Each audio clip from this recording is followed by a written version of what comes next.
All right, we are live with Manny Gomez, NewJersey.com reporter, New York Mets. Manny, thanks for hopping in, and how's everything going, man? Good. Thanks for having me, Julian. Everything's going great. It's been a fun season so far. Yeah, it has been a fun season. The Mets did hit a little roadblock, but yesterday they showed some signs of life. They got a win off Crochet as underdogs for sure. So, do you just feel like it's just the ebbs and flows of the season? What did you see from the Subway Series too? Like, did you see some bad habits from the Mets or some bad tendencies they should be worried about?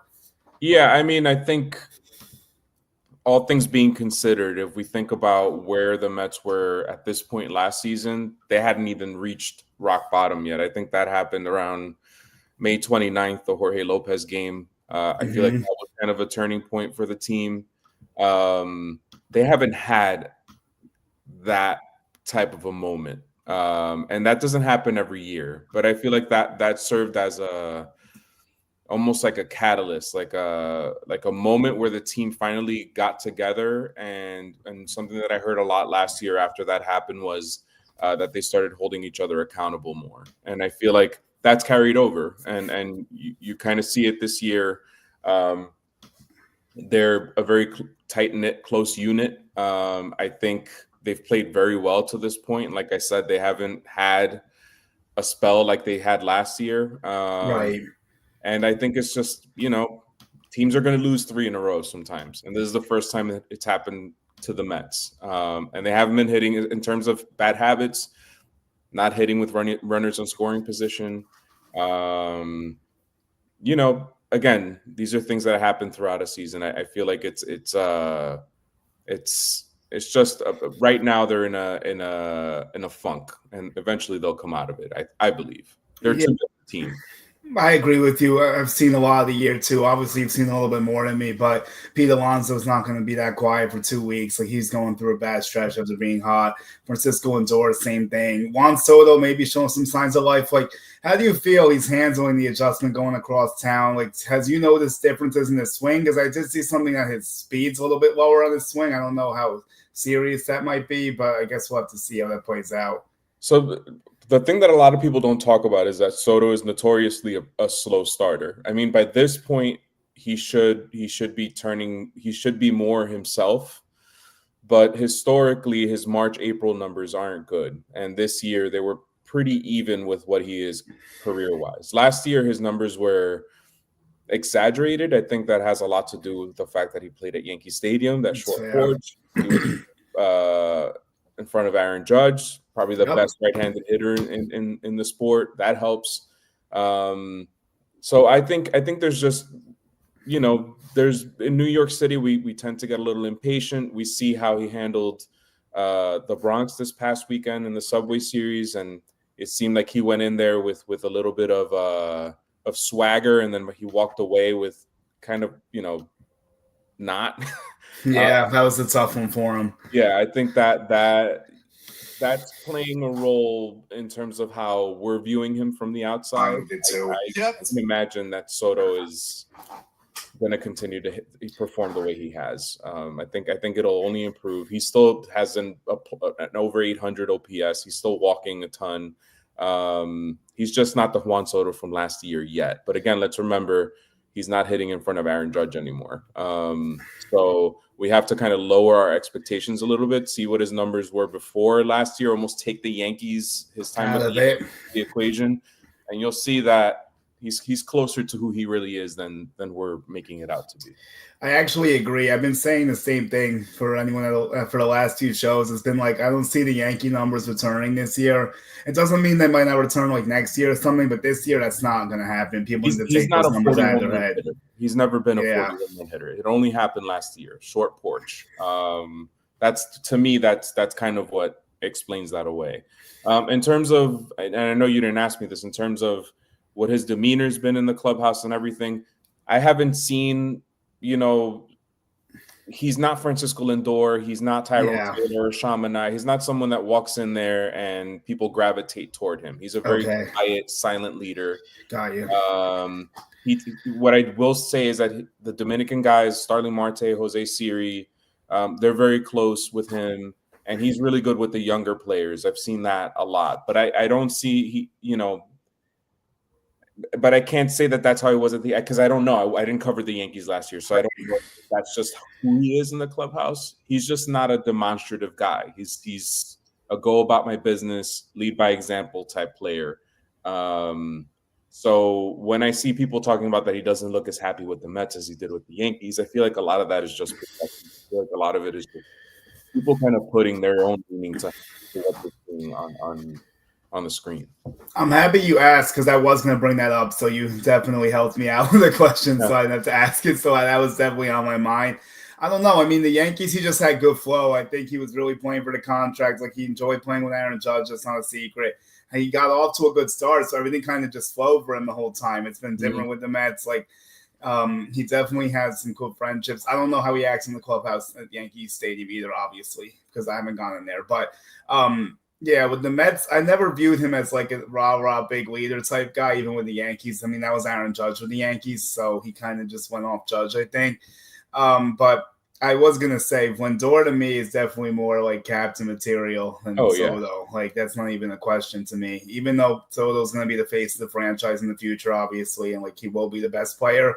If they're going to put a C, it's definitely going to go towards Lindor. Yeah, I'm actually surprised that Lindor hasn't been named captain yet. I have a feeling that when they retire David Wright's number in July, that might be like a handoff ceremony. Maybe they name him captain then, because he really is the leader of that clubhouse. He's the guy everybody gravitates towards, and he's the guy that holds court at the end of games, and you see guys sit around, kind of talking about what happened in the game, going over their swing, stuff like that. He's the absolute leader of that clubhouse and of the team as a whole. I think he's the guy that the team revolves around. And yeah, Soto might be a more powerful, maybe a better hitter career-wise, but like I said, he's more of a lead by example type guy. Lindor is the kind of guy that's going to talk to you on the side, hold you accountable, stuff like that. A lot of people are hinting at what you're talking about. I want to see if that happens. I'm definitely going to have to try to go that day just in case to see if the torch gets passed. It makes sense. He has to be the next captain. He's perfect. I couldn't agree more, and more than I do, obviously. But like, if you're gonna give it to someone, it might as well be Lindor. I feel like he's earned it. Like, he went through the rough time that Soto's going through now. He came out the other side. He's been really good since year 2, basically. Like, every single year, really good stuff. And like you said, he's leading the guys. And with the Latin presence in the Mets clubhouse, like, Lindor being the leader is extremely important too. Yeah, and it's good that you mentioned that Lindor is true. In the beginning of his tenure with the Mets, he got a lot of flack. He caught a lot of flack from fans. He did the thumbs down thing with Javi Baez, all that stuff, and he's come a long way. So that's what I'm seeing. That's kind of why I'm feeling optimistic about Soto. Like, it's hard adjusting to a new team, especially when you're the highest paid player in the sport. History, any sport. There's a lot of demand for you, a lot of people pulling you in different directions. This is a big adjustment for a player like Juan Soto, and like Pedro Martinez said, I think it was on Sunday or Saturday's broadcast. Sometimes we got to think about the human inside. He's only 26 years old. Let's give him some time here. And Juan Soto, he hasn't given us any reason why we should lose faith in him yet. Yeah, I agree with you. Like, we've seen some hard hits too. Like, I mentioned to Mendy about like him hitting it hard on the ground. Like, that's definitely been a thing. Like, he's been smoking some balls on the ground, not like elevating it. So now, like, he started to a little bit more. Like Fenway, he just smoked with off the monster, which is like obviously the monster gives and takes what it wants. So that's very pro and con with that. Right. He just missed a grand slam yesterday. So I mean, it's coming. I agree with you. And another thing that I was thinking about the other day was like, he's only 26. It feels like he's like older because he's been through so much, but he's still only 26, which is crazy. And he's been on 4 different teams in 4 years. You go to DC, you go to San Diego, although DC half a year, Yankees and Mets. Like, that's a crazy situation for a guy that's as talented as him. I don't know if we're ever going to see that again, honestly. I agree. I thought he would, he seems like the kind of player that where he started his career is where he was going to end his career. Mm-hmm. I think it just so happened that it was the Washington Nationals, and they won the World Series, and then there was a fire sale. Trey Turner. The next year, Trey Turner's gone. Bryce Harper's gone. Steven Strasburg can't stay healthy anymore. So it just made sense for them to trade him at the time. And then the same thing happened with San Diego. They saw an opportunity to get a haul from him from the Yankees, and they got it. And it's working out for them. We see how Michael King's doing over in San Diego. And then in terms of the Yankees, they did their best to try to retain him. He just, the rumors was that his family kind of enticed him to go over to the Mets. I don't know how true that is, but but now he's going to be here for 15 years. So, like I said, it's not even year one. It's month 3 of the season. We're not even 100 games in. Like, we're not even halfway through the season. So let's give it some time for him. Yeah, it's just like a crazy thing. I think he's been through all that, but you're right. The circumstances presented themselves each time.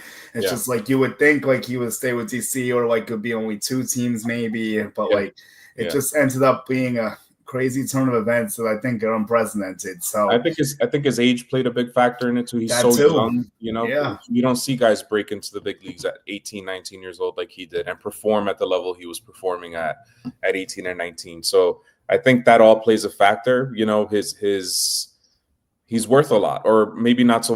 Now he's worth a lot in dollars to the Mets, but before that, because he was young and because he was producing at the level he was producing, he becomes an attractive option to dangle out as a trade option, because you can get a lot of players in return for a guy like him. Like, if we think about it, how many players have been impacted in trades that involve Juan Soto? There's a ton. CJ Abrams, Michael King, like I said before.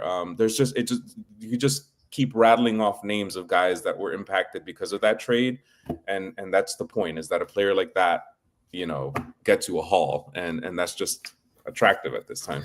You hear about it with Paul Skeens right now. There's talks going around that the Pirates might want to trade him, and it's not because a team like the Pirates don't want a player like Paul Skeens. It's because this guy is worth 4 or 5 players that could be in my lineup and rotation next year. So it makes sense for a team like the Pirates, Yeah, it's really upsetting with them. I mean, they have such a good ballpark and stuff, and he's such a good player. That's another guy you shouldn't trade, but like, they're probably not going to have the resources to retain him. It's probably like a little too early because there's only year 2, but they're going to get a generational haul from whenever they decide to pull the trigger, if they do, which they probably going to have to, unfortunately for them. But let's go through some other stuff. I know, what are your thoughts on Vientos? I know he's had a little bit of a down year so far, and Brett Beatty's really starting to show up defensively. He's starting to get more hits. Like, how do you feel Mark's going to weather the storm he's going through?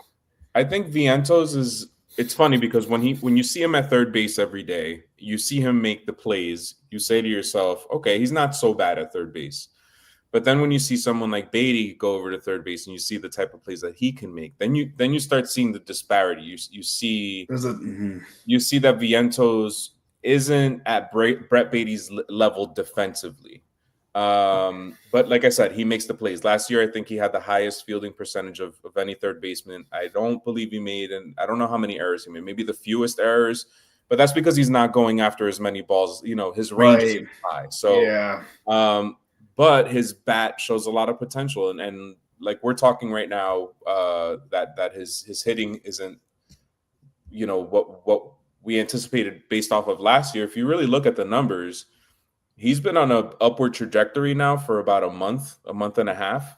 He's hitting really well. It's just that his start was so bad that when you look at his overall stats, they don't look so great, and his power numbers aren't as high as they were last year. I think he had 27 home runs in 100 some odd games. It was something like I think it was Chapman had the next most home runs, but he hit it in like 30 more games than Vientos. I think Vientos is going to be fine. The last time we talked to Lindor about Vientos, he mentioned at the end of the year, he's going to be one of those guys who's going to have his 30 home runs. He's going to be hitting 270. He's going to have 80 RBIs.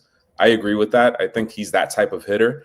And I think that it's going to help that Beatty's doing well because he's not going to have to be playing the field as much. I think the field can get in his head a little bit sometimes. Okay. And so I think that's going to work out for him. I honestly feel good about Vientos. Honestly, look at his baseball savant or baseball reference page and go back into his game logs. He's been pretty good for the past month and a half. Yeah, he definitely has heated up a little bit. I kind of asked because I know Beatty's starting to take the shine defensively because I thought he played a really good third during the Subway Series too. Well, here's the thing about Beatty. It's almost, and I asked Mendy about this recently. It was almost a blessing in disguise that he had so many opportunities and failed because it kind of forced him to go back to the minors and pick up like another skill. Like in all those times, he was a strict third baseman, had never played second base before. Because he got sent down and they wanted to add versatility, now he's picked up second base. Now he's picked up the outfield.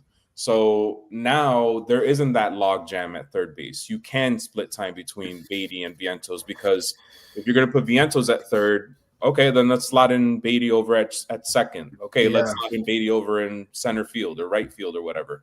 There's more versatility, so there's more opportunities for him to be in the lineup. What I'm noticing is that he's not in lineups against left-handers as much as before. So I'm seeing kind of a platoon type situation there. I think that the roster issue, and you didn't ask me this, but I'm just going to go and jump ahead. The roster issue right now is probably what do you do with someone like Starling Marte? Like there really isn't a spot for him on the team, and he's not getting as many opportunities.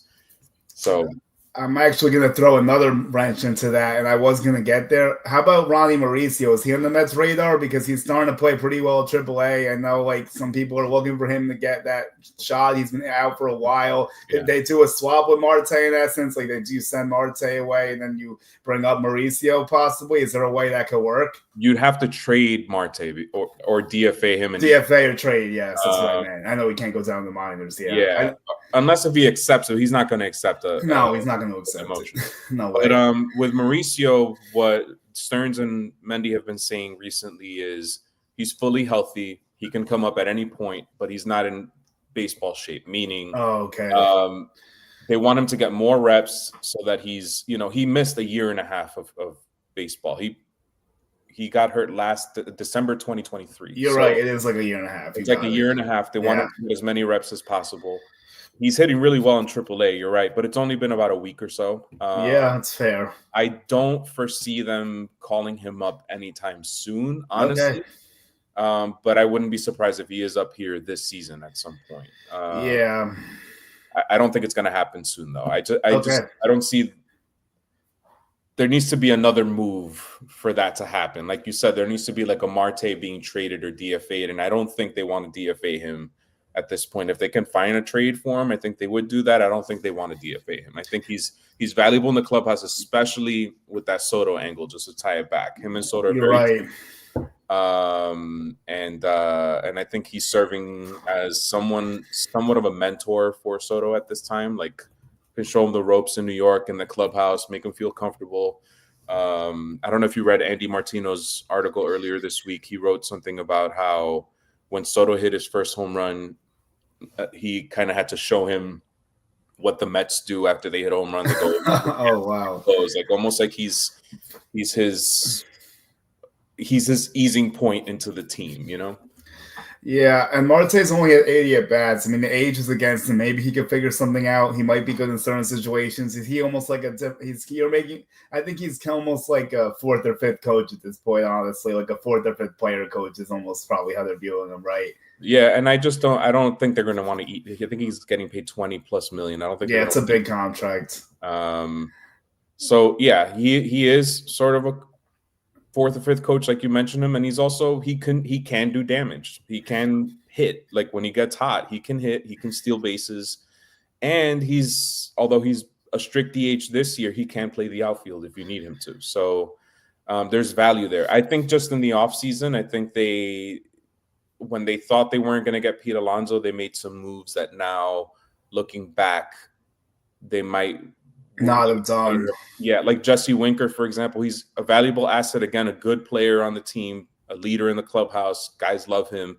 but it's like, where do you play this guy? So like him Yeah. going on the IL opened things up for other players. Like if it wasn't for that, Beatty wouldn't be here. You know what I mean? Right. And I think it's way more important to see what Brett has opposed to having Jesse Winker in the lineup probably at this stage. I think so too. I agree. Yeah. So I think that might have ended up helping them, unfortunately, for Winker. But when he comes back, it's going to be a logjam. I don't mean it's a while though. So Right. what are you hearing on Manaya and Montas? I did talk to Puma about that too, and I know Mendy just spoke about them. Yeah, Montas is throwing live BPs right now. I think he's close to getting a rehab assignment. So I could see him coming back within the next 2-3 weeks or so. Okay. Manaya is behind him. So he's throwing bullpens, which is side sessions. He's throwing on his own. Now I think now he's doing up and downs, which is he's like simulating a game, but not pitching to a hitter. He'll throw maybe 20 pitches, and he'll sit down and rest for a little while, stand up again, throw 20 pitches, simulating a game without throwing to hitters. Then he advances to live batting practice from their rehab assignment. So I would say he's like a week or two behind Montas. So they'll both be back by the end of June. They should both be back in the rotation. Montas will be here first before Manaya will. Okay, so we're gonna fast forward now. We have a big series. Could be the Mets' biggest litmus test of the year outside the Subway Series. I think this is actually more important because it's in their league. The Los Angeles Dodgers, the juggernaut Dodgers, they've had a bunch of injuries. Obviously, they beat the Mets last year, beat the Yankees in the World Series. I still think they're the class of the league despite the injuries. But so we have 3 matchups with them at Citi Fields. Friday, we're getting Canning versus Kershaw, and then Saturday is Gonsolin versus I had it before. Peterson. Yeah, there you go. And then Sunday is it's Knack versus Senga. Yeah. I think the Mets are catching the Dodgers at a good time. I think the rotation matches up. The rotation is favors the Mets right now. I think Canning is pitching extraordinarily well. It is Clayton Kershaw, future Hall of Famer, but I think he has like an 11 ERA. He hasn't pitched as much, so that's kind of inflated. You never want to write off Kershaw, though. That should be an interesting game. The next 2, I think, favor the Mets, honestly. I think Peterson's been a great pitcher this year. Since last season, he's been tremendous. He's a bend, not break type guy. Like, he will put a lot of guys on base, but he works out of jams. And Kodai Senga has been tremendous this year. So I think the pitching matchup favors the Mets. The offense, the Mets have been on a downturn here. They're not scoring as many runs. So they have to pick up their offense a little bit. The good news is they're great at home. Lindor turns into Aaron Judge at home. Like the guy, it's lead off home runs left and right. Hopefully Juan Soto breaks out of it a little bit here. Hopefully we see some power from Mark Vientos. I'm predicting the Mets take 2 out of 3. I like it because I kind of felt the same way when I was looking before the show at the matchups. I thought like there wasn't one matchup I felt the Dodgers really had a pitching advantage in. Right. So that's good, I would say. I mean, Gonsolin could be interesting, but he's also rusty too. He hasn't pitched that much either. So the Dodgers could hit lefties well. That'd be my only trepidation about Saturday. They have a few guys that match the lefties, like Pages and Hernandez and a few others. But we'll see. I mean, Peterson, he's the ultimate bend don't break though, so maybe he can work around it. We'll have to see. Yeah. He does a good job though. Like your Mets pitching staff, I'm sure is your biggest surprise of the year, right? For sure. I mean, no, I don't think anybody anticipated this. And Tyler McGill pitched. Was it last night that he pitched? Yeah, he was good last night. Couldn't finish the 5th inning, but he went 4+, struck out 10 batters. Yeah, he's got nasty stuff. I think he his issue in the past was that he has so many pitches in his arsenal. I think he has 8 or 9 pitches. Oh, he's like a Lugo. He's a lot, like Max Fried. But he's simplified it this year, so he's sticking with 4 or 5 a game, and he's favoring 2, his four seam and slider and his sinker. So 3 pitches he's favoring. And it's worked out for him. I think if he can stick with the command of the zone, not throw so many balls, not try to be so fine around the edges, he's a good pitcher. David Peterson, again, bend don't break. He doesn't have like phenomenal stuff, but he's like, he knows how to he's a gamer. He works out of jams. He, gets the ground balls when he needs to get them. Pitches to contact. Kodai Senga, we know what he brings to the table. I think the start against the Yankees, or was it before He didn't that? pitch against the Yankees. Senga Right, so was hitting throw. that. He had his ghost fork he said it never felt better. So I like this rotation. What's going to happen when Montas and Minaya come back? I have no idea. That's interesting. At this point, I think McGill's probably the odd man out, unfortunately. That's tough. I think they go to a 6-man when Montas comes back, so McGill's safe in the meantime. But then when Minaya arrives, McGill might be the odd man out. The 6 could be good for Montas, too, to give him more rest, because he's had a lot of injury concerns over the last 2 years. Like, his time with the Yankees was littered with injuries. Yeah. So they want to try to keep him healthy whenever he returns. And obviously, Senga likes the 6, so that's not going to bother him. Right. Peterson, they're not going to take out, probably. There's no way Canning's going to take it out. He's been pitching phenomenally. Right. And I think, and I'm missing one. I think it's Cannon, Peterson, Senga's not going, obviously. So at least McGill. Yeah, that's really it. And you have Paul Blackburn, who's almost back too, but they're building him up to 75 pitches so that they can use him as a starter if they need to. But he's probably going to go into the bullpen. He's probably a bulk reliever, right? Yeah, he's probably going to be like a long guy, something like that. Yeah. So, do you still view the Dodgers as the best in the National League? I know it's early in the year, but who do you view as the best in the American League? In the American League, to me, it's the Yankees, hands down. I think they're the best team in the I don't think the American League is as deep as the National League. No way.